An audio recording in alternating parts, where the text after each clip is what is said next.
Eu nasci no Rio, sou mãe de 3, tenho 2 netas agora, tenho 3 cachorros em casa, né? Em geral são adotados.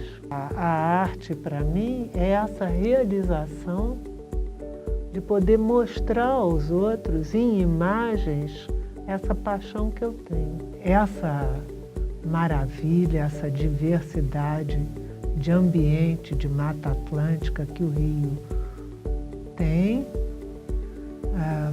povoou minha infância de uma maneira maravilhosa. Morar num lugar onde a natureza é tão presente, né? Acabou desenvolvendo isso em mim de uma maneira muito forte, né?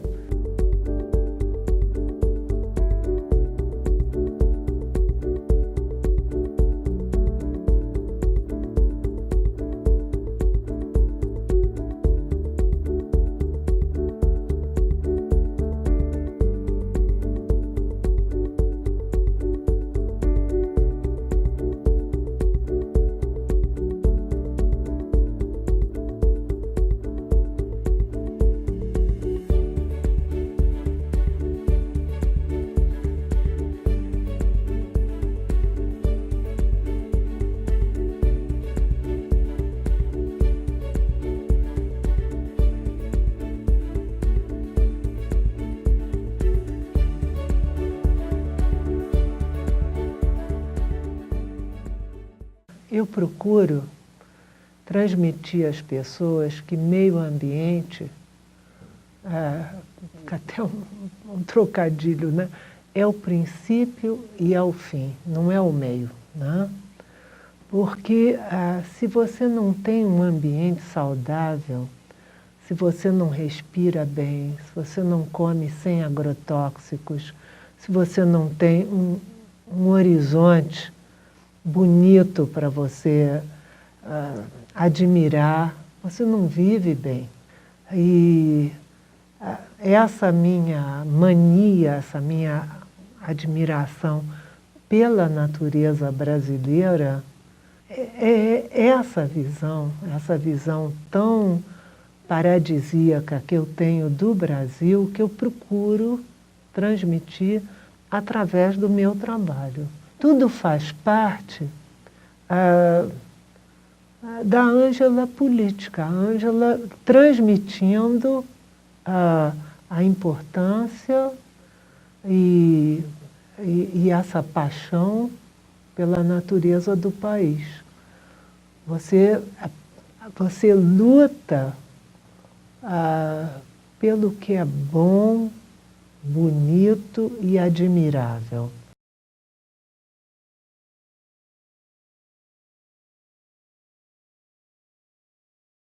Os passeios que nós fazíamos eram assim: Quinta da Boa Vista, Parque da Cidade, Floresta da Tijuca, Recreio dos Bandeirantes. Eram lugares lindos, Jardim Botânico. Jardim Botânico, eu estudava num colégio em frente do Jardim Botânico. Então, essas atividades, né, que os professores gostam, estimulam os alunos, quando havia passeio, era no Jardim Botânico, né, que era tão pertinho, né? Isso naturalmente, quer dizer, sem eu forçar, né, foi me levando a esse deslumbramento com natureza, né? E eu fui desenvolvendo um jeito de ver a natureza e uma vontade de reproduzir essa natureza, de homenagear essa natureza. E assim foi brotando esse trabalho, né?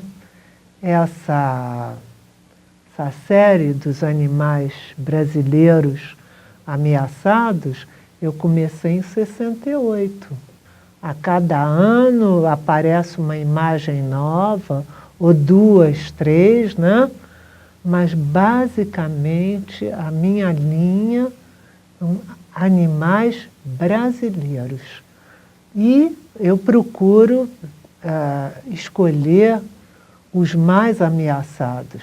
Procurava, porque hoje em dia nós estamos num patamar de destruição dos nossos biomas, né, brasileiros, que você não precisa escolher muito. Todos os bichos, de uma maneira ou de outra, estão ameaçados. Às vezes a pessoa conhece uma determinada palmeira, mas não conhece a arara que se alimenta daqueles coquinhos. Então ela vai perceber que a arara corre risco quando o pessoal começa a queimar os licuris, né? Então tem uma arara endêmica do norte da Bahia, chamada arara azul de Lear, e essa arara depende basicamente do coquinho licuri.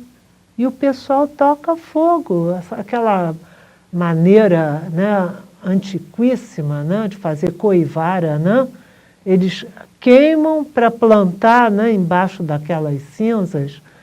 Então é difícil a gente mudar uma tradição, uma cultura que se sabe há muitas décadas que é ambientalmente desastrosa.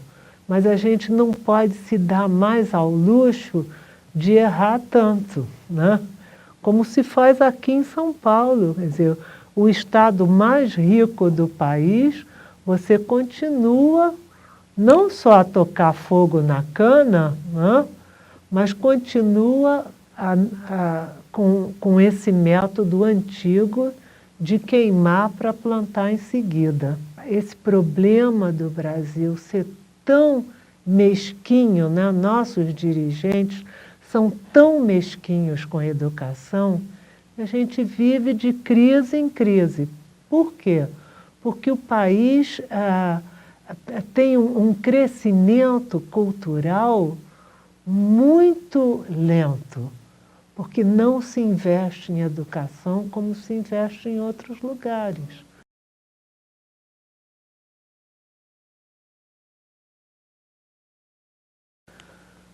Em 64, eu ainda estava no colégio de Freira, Sacré-Cœur de Marie,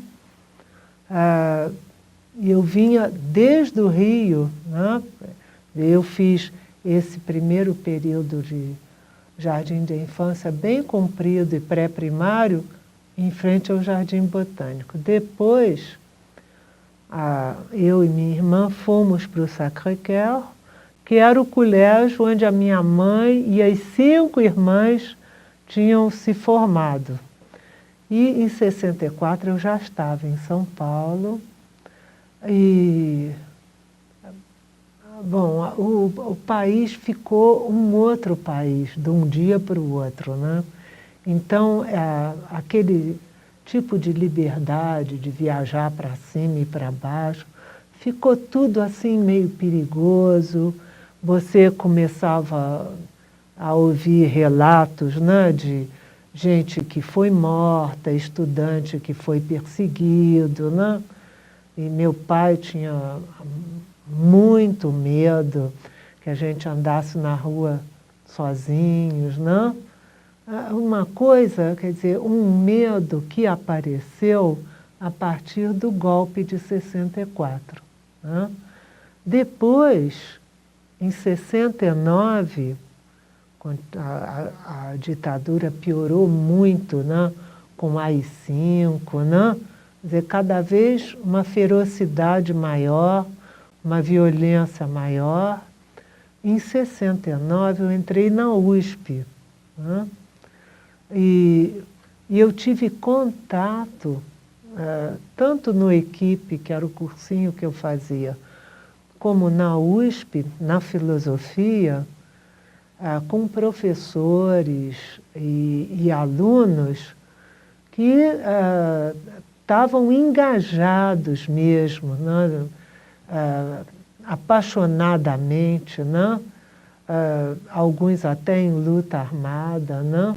Contra o regime, né?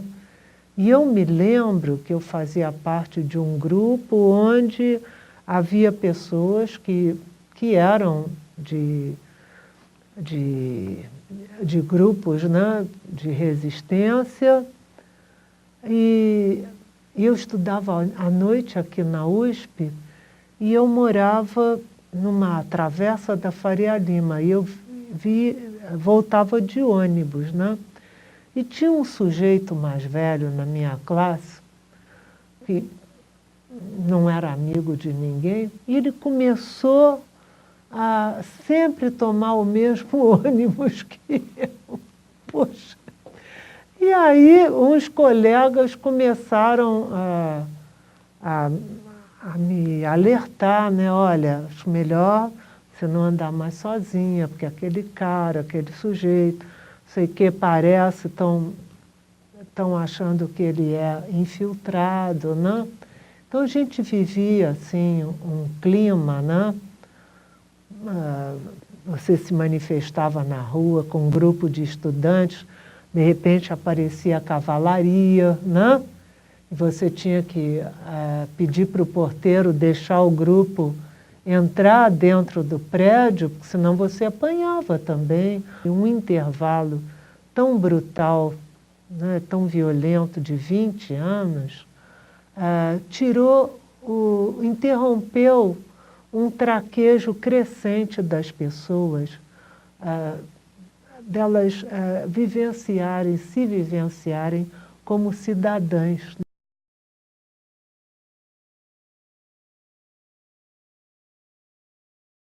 Me lembro um trabalho que eu fiz com umas crianças de um MEMEI muito pobres, e eu estava fazendo uma individual naquela casa lindíssima da Fundação Oscar Americano.